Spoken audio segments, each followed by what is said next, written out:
I took on perpetrators of all kinds.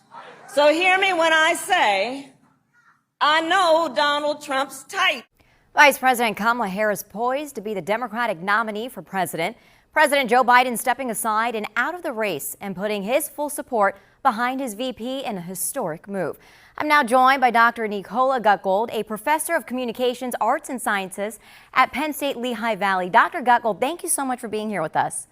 Thank you. So if Kamala Harris becomes a Democratic nominee, she would be the second woman to do so since Hillary Clinton in 2016. Talk about how significant this shift is in political prowess when the race was just two men about a week ago. It's really significant. And in my 30 years of research of women in politics, both Republican and Democratic women, whenever a woman enters a political race, she is examined through a gendered lens, whether we like to believe that or not. So issues such as her hairstyle or her change of clothing style, if she laughs loudly or not enough, if she smiles too much or not enough, are the kinds of gendered lenses we tend to look at women political candidates through that we don't put men candidates through.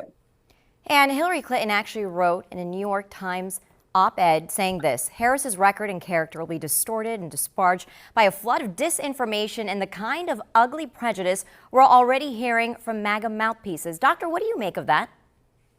I think it's true. I think if we look at the rhetoric surrounding women candidates, we will see a lot of attacks. An example of this might be her status as a mother.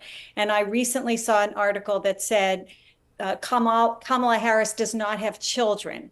And that, now whether that is a factor in her leadership or not should never be discussed. And we rarely know the family makeup of male candidates. If we know it, we don't discuss it. So that's an example of how a female candidate is often looked at through a gendered lens, and motherhood is perhaps the most gendered of all.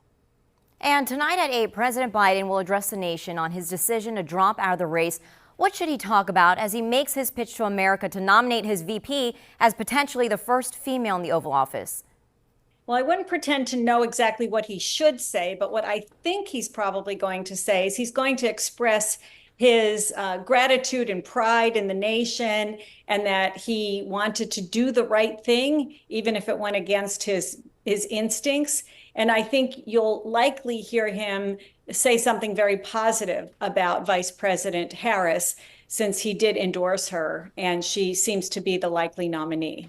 And Pennsylvania in particular has never elected a female senator or governor. Do you think Harris would struggle in the state because of that?